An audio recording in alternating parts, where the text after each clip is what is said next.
Namaste students, I'm Madhu Chaudhary and I welcome you all in my 9th class Civics. The name of my chapter is Constitutional Design and this is the first part of this video.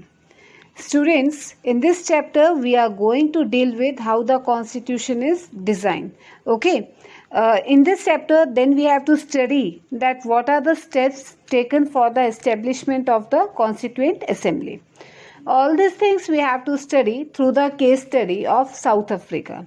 Okay, as you all know very well that South Africa is also known as Republic of South Africa.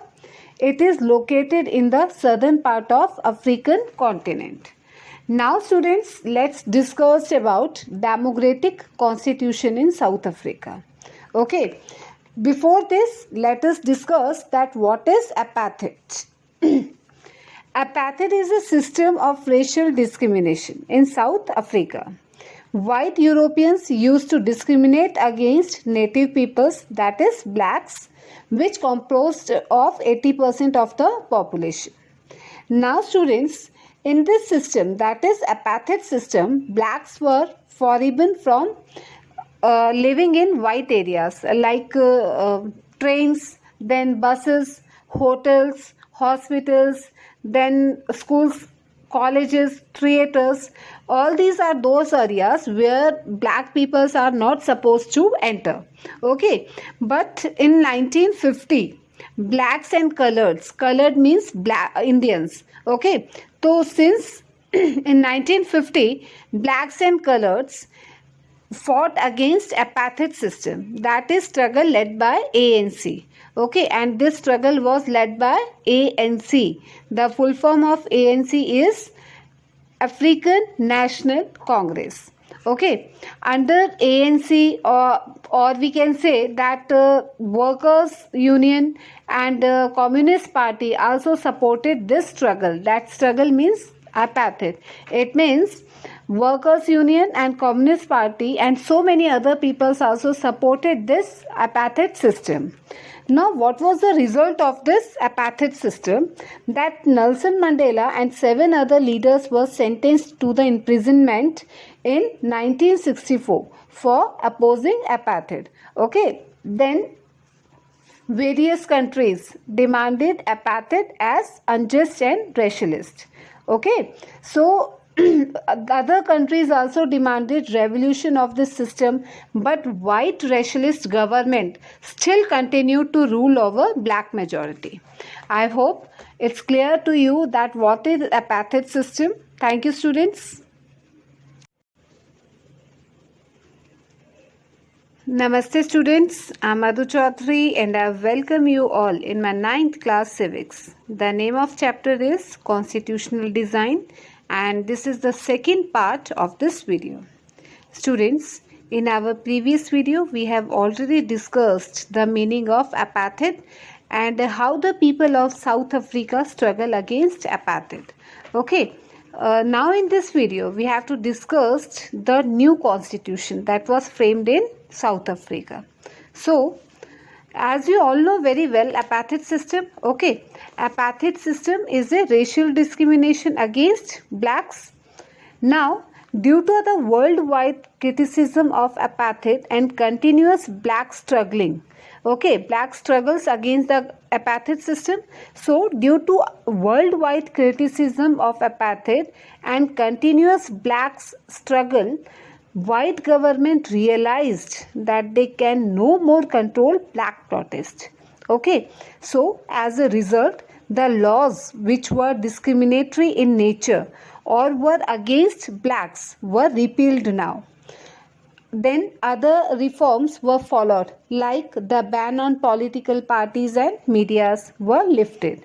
Okay, now students, after 23 years, Nelson Mandela was released, who is 1964 was imprisoned. That's we have already discussed in our previous video.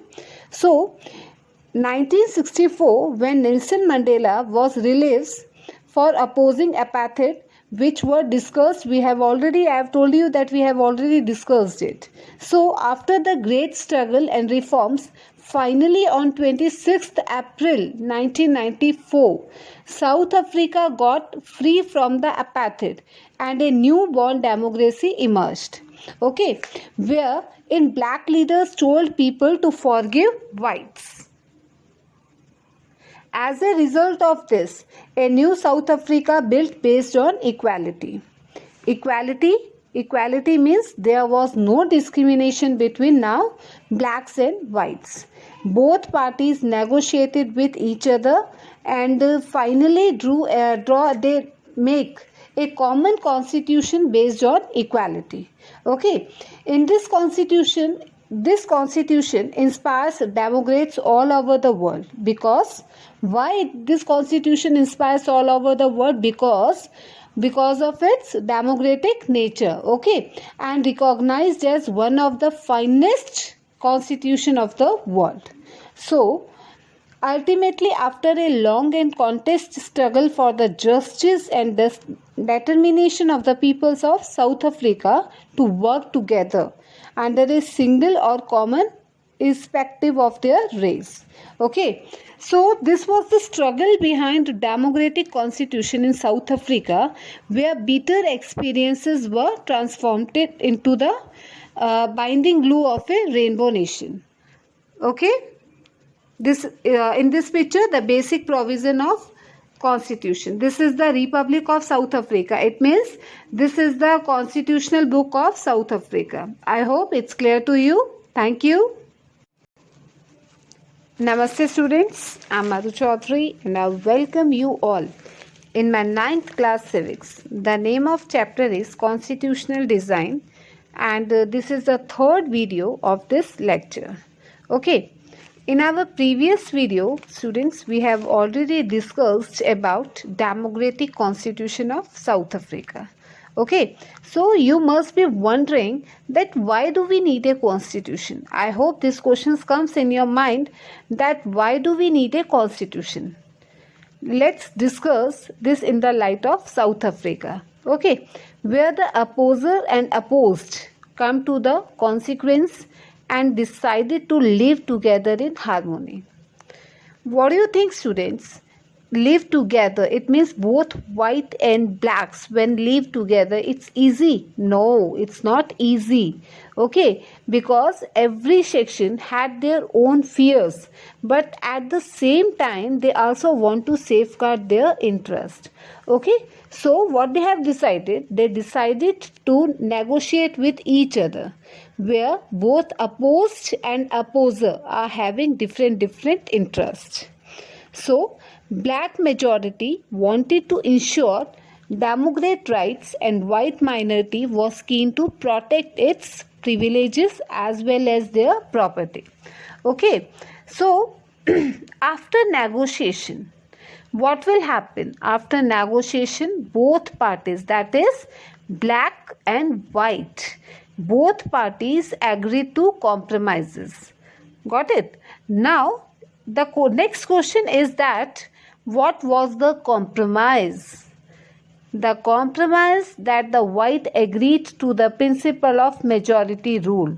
Okay, hence this was the compromise to which both parties agreed after negotiation, and they arrived at the common rules that were laid down. Okay, now students, how the ruler be chosen in future? This question again comes in your mind, that how the rulers be chosen in future.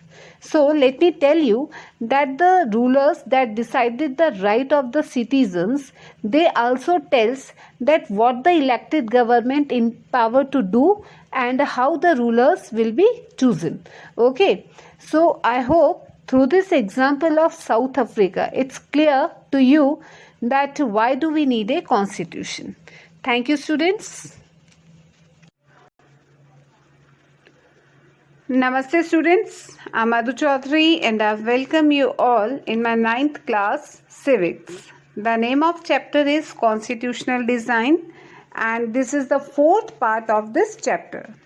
Students, In our previous video, we have already discussed that why do we need a constitution. Okay, now let's see in detail that what is constitution. In this video, we have to study about that what is constitution and what was the role of constitution in our country. Okay, so let's start. First of all, we see that what is constitution. Constitution is a set of written rules accepted by the people or the persons who are living together in a country. Or we can say that constitution is a set of written rules accepted by all the person living together in a country. Okay. Now the next question, that is what is the role of constitution in our country. So let's see what was the role of constitution. Firstly, constitution generates a degree of trust and coordination for people to live together. Okay, it means if we can say that the constitution give a degree of trust. Okay, it generates a trust between the people and the government. Okay, or the peoples who are living together in that particular country. Now, it specifies how the government will be it specified how the government will be constituted, who will have power to take decision. Okay, then the third importance of constitution is that it also tells about the right guaranteed to the citizens of a country. Okay, then it expresses the aspirations of people about creating a good society. This is the most important point, that it expresses. It means constitution expresses the aspiration of people about creating a good society. So on this basis we can say that a constitution plays an important role in our country. Okay students, all countries that have constitution are not necessarily democratic, but all countries that are democratic will have constitutions. It means if a country is having a constitution, it is not necessary that the country is democratic. But if a country is democratic, then it is necessary that the country has constitution. Thank you.